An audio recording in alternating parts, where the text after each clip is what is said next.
Oke, hai semuanya, masih bareng gue Rizwan Zone dan di depan kalian sekarang sudah ada smartphone terbaru dari Vivo. Ini adalah seriesnya V ya, Vivo V27 series. Cuman kali ini yang kita mau unboxing adalah Vivo V27 5G. Jadi ini tuh adalah Vivo V27 5G. Sudah punya konektivitas 5G tentunya ya, dan menariknya jadi HP ini juga punya slogan Ultimate Portrait. Jadi nanti kita bakalan tes bagaimana hasil potret dari kameranya Vivo V27 ini. Ini adalah tampilan depannya, kemudian tampilan kirinya seperti ini ya. Ada V27 5G atasnya ya, ports kayak gini, dan di sini teman-teman bisa lihat. Ini varian yang gue punya ini tuh yang RAM 8GB dengan ROM-nya ini tuh 256GB dan warnanya ini tuh Noble Black. Oke. Sekarang mari kita unboxing ada apa aja di paket pembeliannya. Yang pertama tentu smartphone-nya ya. Kita juga dapat jelly case-nya. Terus ada nomor IMEI, buku panduan, kartu garansi. Kemudian ini ada kabel Type-C, Type A to Type-C. Terus di sini ada SIM ejector ya. Ini adalah SIM ejectornya. Halo, nggak fokus. Nah, ini fokus SIM ejectornya. Dan ini adalah adapter chargernya 66 watt. Tapi kalau misalnya kita lihat dari ini ya detailnya nih, ini tuh bisa maksimal di 80 watt. Oke, sekarang mari kita ke smartphone-nya. Ini adalah Vivo V27 5G dan ya, cakep ya. Jadi di sini tuh ada yang bulatnya ini. Apa itu? Nanti kita bahas. Sekarang mari kita setting terlebih dahulu. Oke, jadi ini adalah Vivo V27 5G atau Vivo V27 ya, 5G, dan ini adalah desainnya, teman-teman bisa lihat sendiri. Jadi beberapa USP atau unique selling point dari HP ini tuh, jadi HP ini tuh pertama kalinya yang punya fitur yang namanya Aura Light Portrait ini ya. Jadi nanti itu ini tuh bulat, nyala gitu, tapi beda sama flash ya. Ini bulatnya tuh beda sama kayak flash. Kemudian dia juga bisa merekam di kondisi malam dengan sangat baik ya, atau yang disebut dengan super night video. Terus RAM-nya juga bisa di-expand sampai 8GB. Pengecasannya juga 66 watt flash charge. Kamera depannya juga ini tuh punya resolusi 50 megapiksel. Kemudian dia juga sudah punya teknologi cooling ya. Jadi kalau misalnya kalian menggunakan HP ini tuh untuk bermain game lama-lama, ini overall aman karena dia sudah punya ultra large vapor chamber cooling system ya. Kemudian ini tuh menggunakan Dimensity 7200, dan tentunya ini teman-teman bisa lihat sendiri desainnya ultra slim 3D curve. Dan layarnya ini tuh berarti ini tuh layarnya itu apa coba? Ini melengkung nih. Ultra slim 3D curve screen ya, atau 3D curve design. Ini layarnya melengkung seperti ini, teman-teman bisa lihat tuh layarnya melengkung, dan ini ketebalnya tuh ini tipis ya, sekitar 7,36 mm. Ini tipis banget ya, enak banget di genggaman tangannya tuh, enak banget. Dan untuk desainnya teman-teman lihat sendiri seperti ini, terlihat sangat premium, bahkan feel dipegangnya aja ini tuh sangat premium. Di bagian kanannya ini tuh ada tombol power dan volume ya, volume rocker yang cukup klik. Ini kalau dipencet-pencet itu enak. Di atasnya ini tuh ada tulisan professional portrait. Kelihatan nggak sih? Coba bentar, fokus gak ya? Nah, ada di sini tuh, kelihatan nggak ya? Professional portrait, kelihatan. Dan di sini ada lubang mikrofon. Kemudian di samping kirinya ini tuh polos, oke. Di bawahnya itu ada slot SIM. Kemudian ada juga lubang mikrofon, Type-C, dan grill speaker. Sekarang kita cek untuk slot SIM-nya. Oke, untuk slot SIM-nya seperti ini ya. Jadi dia tidak ada apa namanya ini? Micro SD. Apa mungkin ini versi yang gue punya beda kali ya? Kalau nggak salah harusnya ada sih ya, micro SD sampai 1 TB harusnya ya. Tapi ini tuh nggak ada nih. Ini cuma nano SIM, 2 nano SIM doang nih, tuh kan. Oke. Nah, untuk layarnya sendiri jujur gue suka karena ini udah AMOLED, dengan 120 Hz. Jadi kita bisa menggunakan fitur in-display fingerprint. Ini cepet banget, buka layar kuncinya tuh menggunakan ini ya, fingerprint ini tuh cepet banget. Ini udah sangat bagus banget. Oke, layarnya apalagi ya, ini layarnya udah sangat smooth banget tuh. Wih, enak banget, detail banget, terus enak banget, laporannya di genggaman juga enak banget. Yang paling enak tuh sebenarnya kalau misalnya kita menggunakan case-nya, ini bahkan lebih nyaman banget. Kemudian nih untuk spesifikasinya, jadi HP ini tuh menggunakan Dimensity 7204 nanometer, RAM-nya 8 GB yang bisa di-expand juga 8 GB lagi ya. Kemudian ini tuh menggunakan baterainya ini tuh 4600, baterainya ini tuh 4600 mAh. Terus pengecasannya ini tuh ada di 66 watt fast charge. Dan ini tuh bisa terisi maksudnya bisa terisi 70% hanya dalam waktu 30 menit. Ini sudah menggunakan Android 13 dengan Vantage OS 13. Ini ya, RAM-nya bisa di-extend sampai 8 GB. Nah, untuk layarnya sendiri teman-teman bisa lihat ya, ini tuh sudah menggunakan panelnya ini tuh AMOLED. Ini menggunakan AMOLED Full HD 120 Hz. Nah, coba kita lihat 120 Hz-nya ini tuh apakah bisa di custom gitu? Apakah memang sudah otomatis? Coba kita lihat mana. Oh, dia ada sistemnya Smart Switch. Cuman dia cuma bisa 2. Ini ya, kalau misalnya kita atur cuma bisa 2 nih. Ada 60 Hz dan langsung ke 120 Hz. Biasanya kan ada yang 60 Hz, 90 Hz, baru 120 Hz. Kalau ini langsung ke 120 Hz. Kalau pengen nyaman scrolling, langsung aja pakai ke 120 Hz.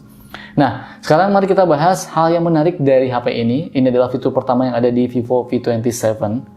Fitur pertama yang ada di smartphone-nya Vivo, lebih tepatnya ya. Tapi yang ada di Vivo V27 adalah Aura Light Portrait. Nah, kita bahas dulu kameranya ya. Jadi kameranya itu ada 3 buah kamera, triple kamera dengan Aura Light-nya ini ya, O-shape atau sebutannya O-shape. Nah, ini tuh resolusinya tuh 50 megapiksel untuk kamera utamanya, sudah OIS menggunakan Sony IMX766V. Kemudian 8 megapiksel untuk super wide angle atau ultra wide angle dan 2 megapiksel untuk makro ya. Ini hanya hiasan lah, makro lah ya. Kemudian untuk kamera depannya ini tuh resolusi 50 megapiksel HD autofocus. Jadi kita bisa selfie dengan kualitas HD. Wah, keren banget ya. Nah, untuk fitur-fiturnya bisa dilihat sendiri. Ini kita sekarang buka kameranya dulu ya, sebelum kita tes kamera dan tes gaming. Nah, untuk menu kameranya seperti ini. Menu kameranya seperti ini, tapi kalau misalnya kalian ingin mengaktifkan Aura Light Portrait-nya, ini gue bakal kasih lihat gimana caranya. Kita langsung aja pindah ke menu Portrait. Oke, dan pilih Style Low Light. Nah, jadi dia akan, tuh seperti ini. Kalau Aura Light Portrait itu seperti ini bulutnya, beda ya. Beda kan? Beda, tolong bedakan. Nah, sementara kalau misalnya kita flash, nih kita flash ya. Ini gue nyalain flash. Beda kan? Flash tuh jadi kayak ada flare-nya gitu. Sementara kalau Aura Light Portrait nggak ada flare-nya. Nggak cuma itu, ini juga punya fiturnya tuh ini ya, night video. Jadi kalau misalnya kalian merekam di kondisi low light, otomatis dia bakalan menghasilkan video yang sangat jernih. Dan jujur videonya bagus, nanti kalian bisa lihat sendiri ya gimana kualitasnya. Dan untuk kualitas videonya, nah ini tuh bisa mentok di 4K di 30 fps. Sementara untuk kamera depannya bisa mentok di 4K di 30 fps juga untuk kamera depannya. Jadi udah oke lah ya. Harusnya kalau udah 60 fps ini bakalan lebih cakep sih. Nah, sementara nih untuk portretnya juga bisa nih yang 50 megapiksel. Cara mengaktifkannya itu gampang banget. Di sini ada HD, kalian tinggal aktifkan aja ya. Kalau kayak gini berarti nggak aktif, kalau kayak gini berarti aktif. Jadi kalian tinggal selfie aja, nanti kualitas fotonya tuh bakalan detail, jernih, clear banget.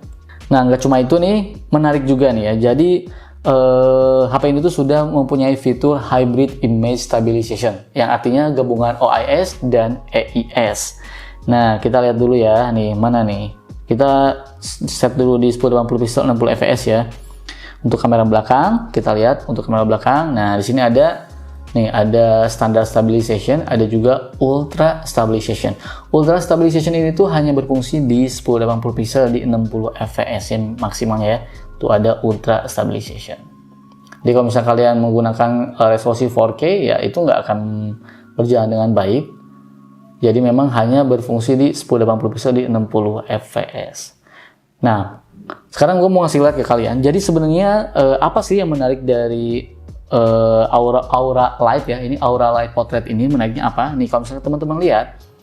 Jadi hasil fotonya ini asli bagus banget, ini hasil fotonya, teman-teman bisa lihat sendiri tuh. Ini di kondisi malam dan ini tuh bagus banget.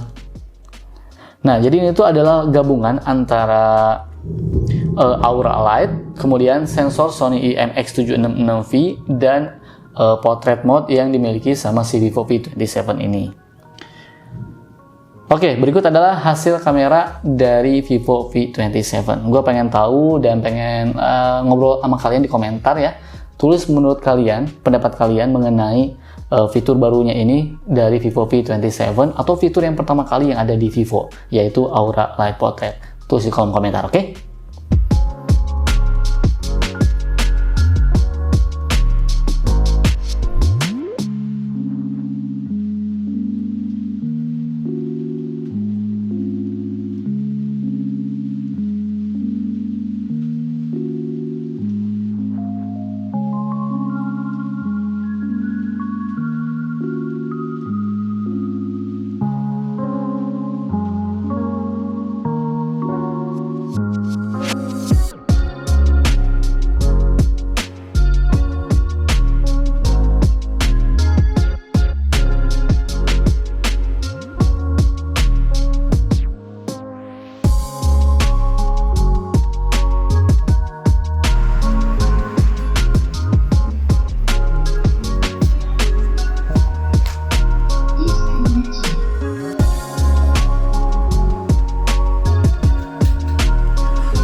Ini 1080 pixel, ini jalan kaki doang ya, 1080 pixel di 60 fps.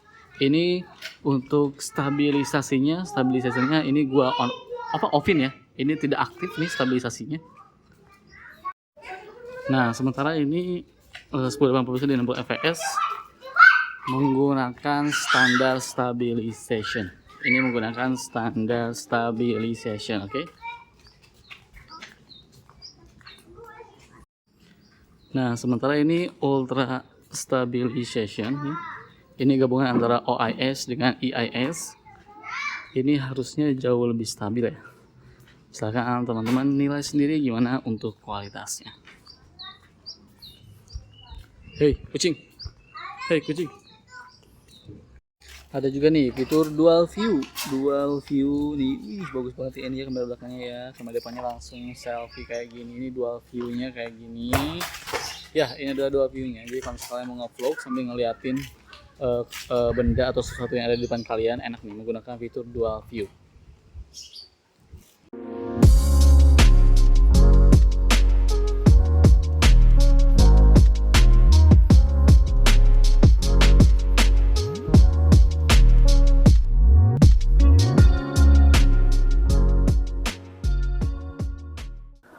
Oke, baik. Sekarang kita bahas mengenai performanya ya. Sebelum kita tes main game PUBG, kebetulan gue udah screenshot beberapa datanya. Nah, untuk Antutunya, jadi HP ini tuh mendapatkan skor 633 ribuan poin, dan ini untuk Geekbench-nya. Terus ini untuk 3D Mark-nya ya. Buat tes One Life-nya, dia tuh FPS-nya tuh rata-rata di 25. Kemudian untuk stress test-nya nih, dia tuh stabilnya cukup stabil di 98,9%. Sementara ini untuk sensor box-nya lengkap, yang nggak ada temperatur sensor dan sensor tekanan itu wajar. Gyroscope juga ada, cuman ini gue belum tahu infonya nih, ini tuh virtual atau memang fisik ya, atau memang hardware. Kalau misalnya teman-teman ada yang tahu, tolong tulis di kolom komentar, oke? Nah, untuk layarnya juga, berhubung ini sudah AMOLED dan sudah Full HD, jadi HP ini tuh sudah enak banget ya digunakan streaming Netflix, karena sudah punya sertifikat Widefine L1, yang artinya kita bisa nonton ataupun streaming Netflix di kualitas high definition. Nah, sekarang mari kita tes untuk bermain game PUBG. Sebelum game PUBG ini dulu aja deh, ya real drum dulu ya. Sebelum game PUBG kita tes dulu real drum. Coba gue pengen tahu apakah dia tuh delay, ada delaynya atau tidak gitu kan.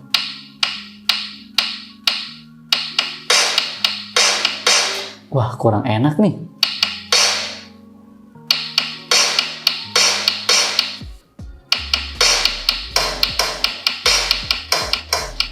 Nggak tahu kenapa, gue ngerasa main real time di HP ini tuh kurang enak. Delay agak lambat gitu ya. Nggak bisa dibawa ngebut.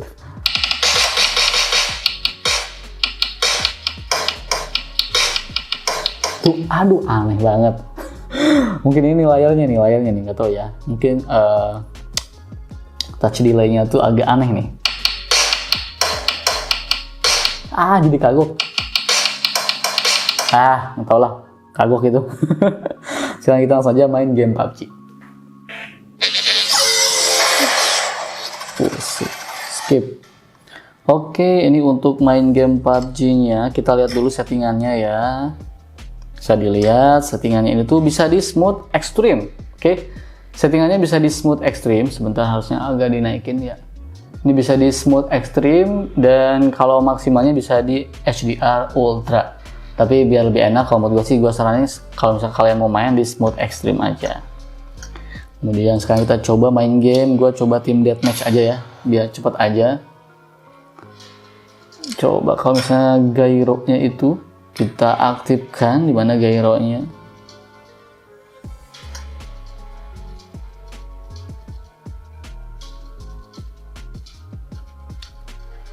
Gyro-nya kita always on-in aja ya.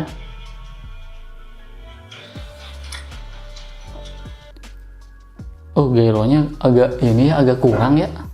Agak kurang nih gyro-nya nih.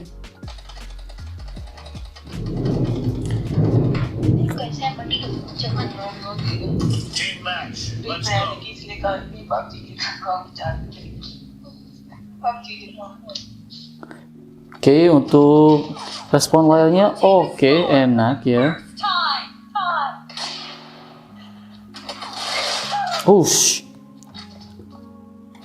Cuma untuk gyronya kurang nyaman kalau buat gue ya. Cuma nggak tahu kan, gue kan gak jago main game juga. Tapi yang jelas sekarang tuh kan yang penting kalian tahu doang nih gimana untuk settingannya dan gimana untuk responsitivitas layarnya.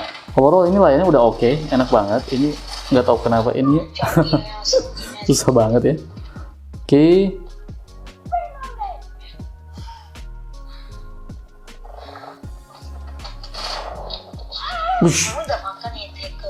Ini ngomong siapa lagi ya? Oke.